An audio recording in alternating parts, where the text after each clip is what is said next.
All right, guys, good afternoon. Good afternoon. This is Christian from Hertz Tribeca Trade Group, and this is your end of day recap for Friday, May 29th, the end of the month. The month is over.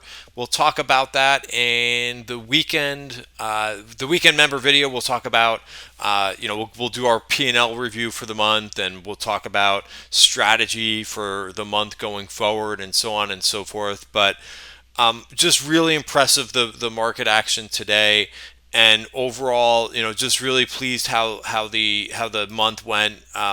Maybe a few landmines here and there for the month, but my P&L is basically at 2020 highs, so I'm really pleased and enthused and excited to end the week on a really positive note like that. I'm up around like 89 to 90% year to date. And again, I will put out, maybe I'll make a quick public video once my energy kind of settles down for the week, and we'll go through some trades, some positives and negatives. I did that last month, for the month of April. I put out about a 10-minute video. When I put out these videos, and of course I always show P&L at the end of the month, I think it's important to do that, and then also to kind of review a couple trades, a couple of the good trades, a couple of the bad trades, and break them down and give some examples. So I will be doing that this weekend. But for now, let's talk about today's price action. Still, what a move at the end of the day. Pretty crazy, right? I think overall, everybody was kind of waiting for this meeting about what Trump was going to come out and say versus China. But overall, it wasn't, I think, as bad as what people were preparing for. If you remember my video from yesterday, I was starting to get really concerned about, hey, we've got a little bit of an uptick in coronavirus cases, and then we don't know if we're going to be ramping up tensions with China. Now, they could, of course, still come out and retaliate, and that may come this weekend, so we may get more headlines and so on and so forth. But overall, from where I was yesterday, right, talking about really kind of the negative side of things. And also, I didn't realize, a guy that I like to follow a lot, who I think is pretty good, is Marko Kolanovic at JP Morgan. He's a quant strategist. I believe he's a quant strategist. And he was kind of echoing some of the things that I was saying. And you could find that on Bloomberg, or you can find that on my Twitter feed. But he was basically saying the same things. He's like, hey, they made a JP Morgan, and he made a bullish call back in March. And now he was kind of talking about the risk reward and so forth. And if the China tensions escalate, then it kind of changes. So fast forward to where we are today in the meeting, and there wasn't anything too really like meaty in terms of sanctions against China that would really disrupt things as far as what the expectations were. Remember, you always have to go on the market's expectations into an event, whether it be economic news, whether it be like a meeting like this, and what is the market pricing in. And it seemed like it wasn't as bad as what the expectations were. Certainly, for me, for where I was yesterday in the video, in the end of day video, talking about this is not good, yada yada yada. This could really, turn the market the other way. Now, all of that could happen, but for now, we got another nice tradable day, and you can look at some of the performance for the day. First of all, the VIX. Where did the VIX get to for the day? I see VIX futures back under. Definitely under 30. We're now 27.5 handle. We can go ahead and look. We'll look at the Vix chart really quick. I didn't want to start with that, but I think it's kind of interesting. One of the things that we've been talking about in the weekend videos is that the Vix has been making lower highs, right? Lower high here, lower high here. So it's been bouncing a couple times. Lower high here, bounced again, lower high here.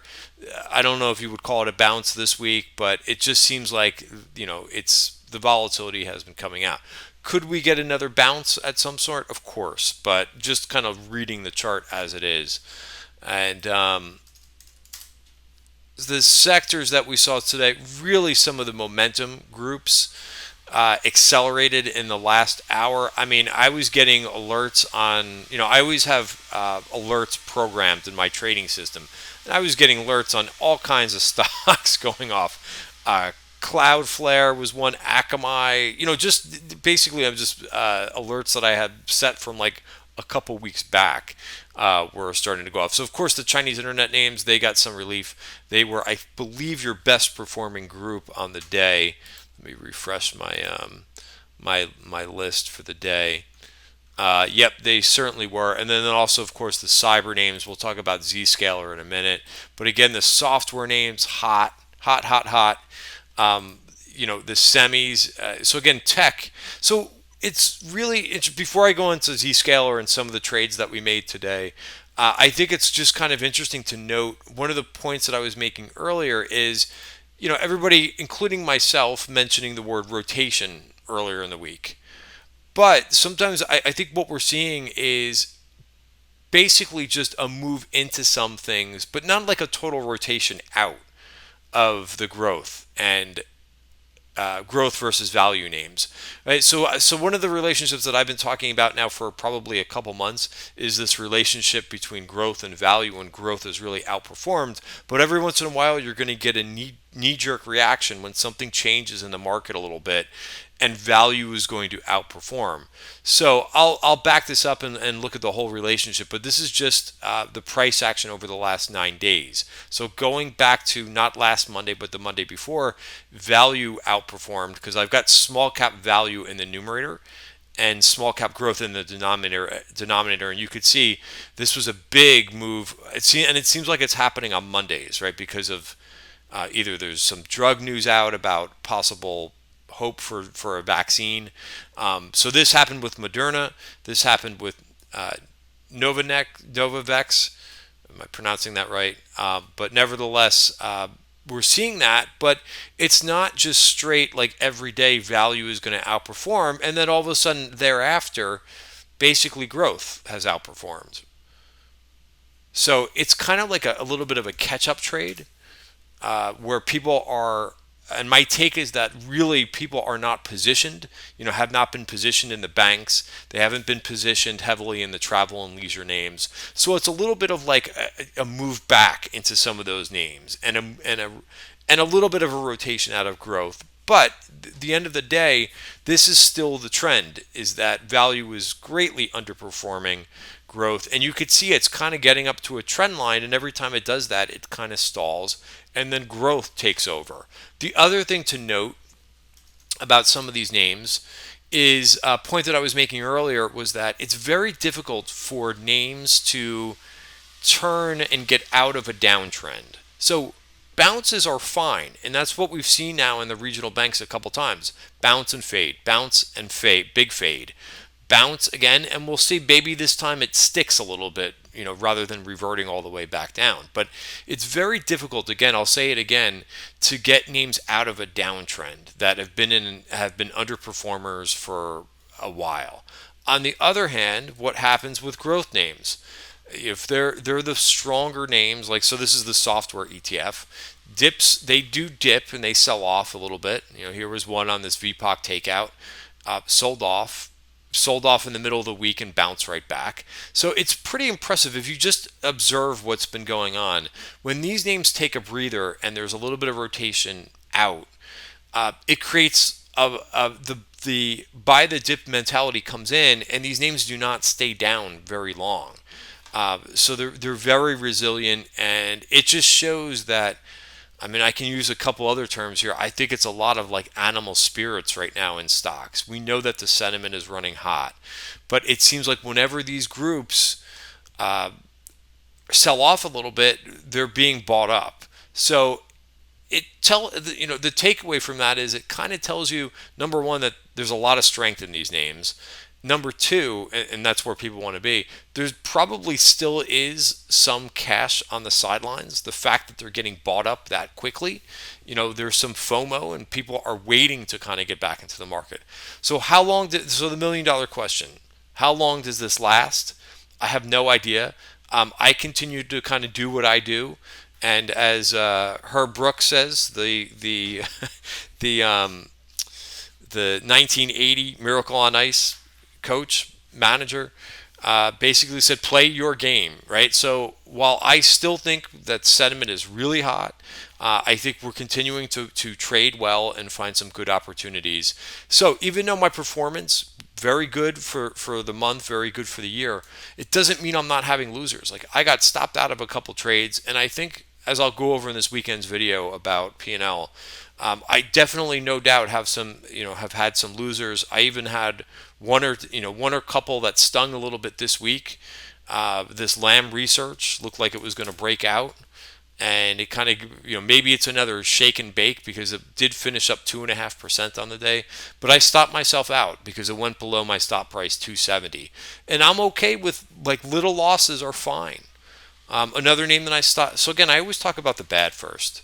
ENPH, which doesn't look bad actually, but I stopped myself out intraday on this. But again, all in all, you live to fight another day, and it frees your mind up to catch the next opportunity. Because even if I stayed in this trade, it still hasn't done anything. And what names did I find? ZS, CrowdStrike. So do you see, like, by taking that little bit of a loser and getting it off your books, my attention frees up and I can find something like this with much bigger momentum. So that's the whole thing. So even if I would have stayed in both of those trades, I still fared better by finding in better names. All right, so we'll go into some of the trades for the day, and then we'll talk about this week's performance. But I'm excited because we had a pretty nice trading day. But yeah, I put on the one thing I didn't mention yesterday was the earnings trade. I only put on one earnings trade yesterday. What was it? It was Zscaler. The reason why I put this trade on was because I just thought it had a chance. We've been seeing this. If you've been connecting the dots as we have, all these names, these cyber names that have been reporting blockbuster numbers.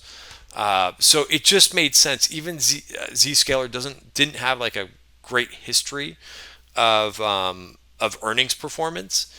I just liked the digestion, and I figured it was worth a shot. I didn't think it was going to finish up 30% on the day, but just a crusher of a day. So then normally, I got a lot of questions about, like, today in our pre-market session, which, again, we talked about a lot of different things, but I do try to go over a little bit of a watch list every day.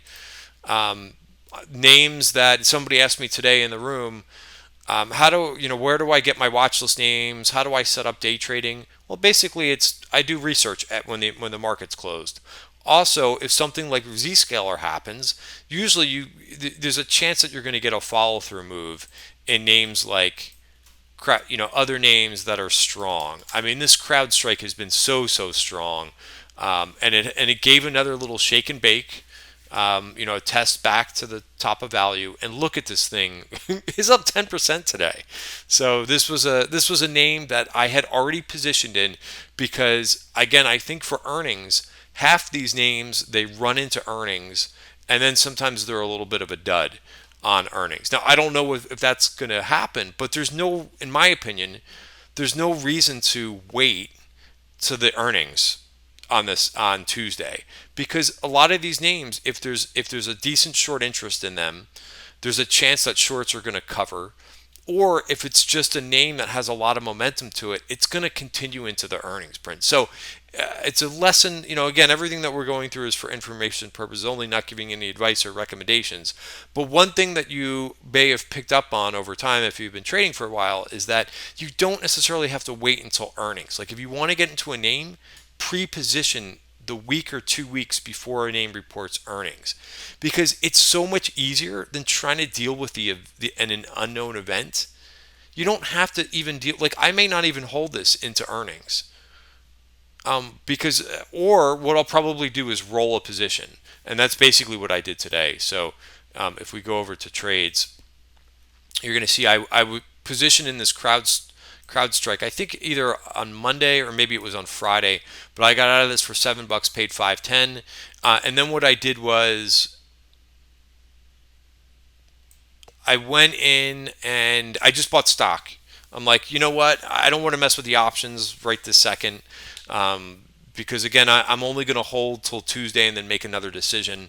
But so I got in at 84.50. The damn thing closed at 87.81. So that was also nice. The first thing that I played was MDB.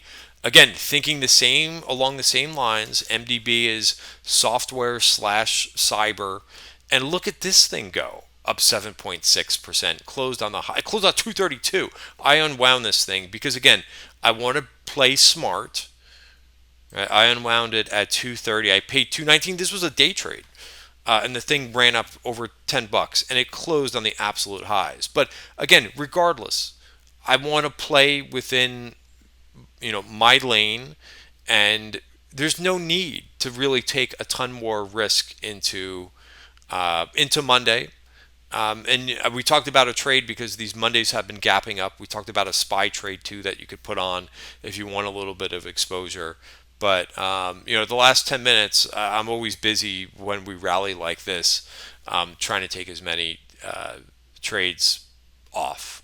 Work finally broke out. This was a name I was on Bloomberg TV earlier in the week, and they always ask. It's an option segment. Poor.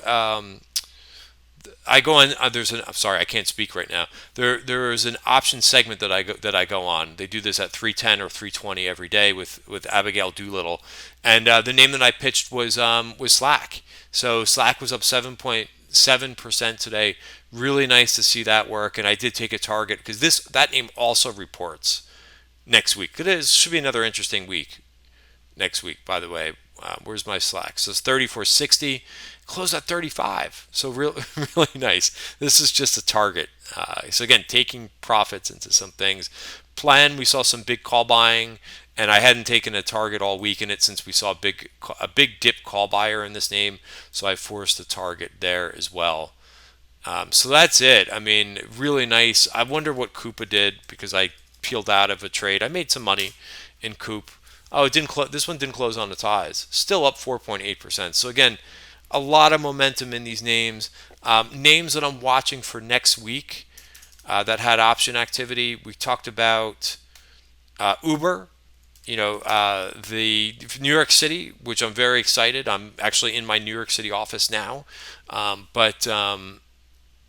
Cuomo announced, which I'm very, very pleased to hear, that New York City is, if everything goes okay, the numbers go okay. He said that they're going to reopen the city on June 8th, which again I'm so excited about, and so they were buying a lot of calls in Uber. I would have to think logically that has something to do with the fact that New York City is going to be reopening, and I will be taking Ubers again as long as they clean the inside and have the Clorox and all that stuff, which I believe is what they said they were going to do. I'm all for that, but I think Uber looks pretty good, and another name that closed on its highs today. All kinds of call buying in this Uber today. So that's one name to put on your radar for next week. Tesla has been kind of dormant for the last 2 weeks. Started to lean to the upside. Finished up 3.6% on the day. So again, I'm just kind of giving you a couple names I'm going to be watching for next week. Finally broke out a value for the week. So again, you could see I'm on the 1 hour chart. So this is last week's value area. Didn't really do too much. This week also stock did nothing until the last 2 hours of the day. Finally broke out of value. So we'll see. Maybe that gets the stock going a little bit because it's pretty coiled in here. So that's another name on the watch list. So I'm kind of cheating a little bit and giving you some things. But speaking of another software small cap name, this Cloudflare looks good. Also, I'm watching Square for next week. All right, so really kind of cheating a little bit. We'll cover those more in detail in the member video this weekend. And what else? The week's performance I mentioned. Where did we finish for the week? Very similar to last week. Last week, SPY was up 3.2%. This week finishes up 3.3%. If you remember, small caps had a huge couple of weeks. Last week was up over 7%, finishes up this week up 3.5%. The Qs underperformed. That's perfectly fine for them to take a break. Look at the regional banks, by the way, for the week. Even though they were a little bit weak today, still up 8%. Steel, aerospace, and defense. Utilities had a big week. I forgot to mention them in yesterday's video, but real nice week for the utilities there as well. Gold miners underperformed, and the international performance is listed for you there as well. Have a great weekend, everybody. Awesome finish to the week, awesome finish to the month. Celebrate a little bit, get some rest and relaxation, maybe have a nice drink tonight, and I look forward to seeing you guys back in the room on Monday. Woo! Have a great weekend.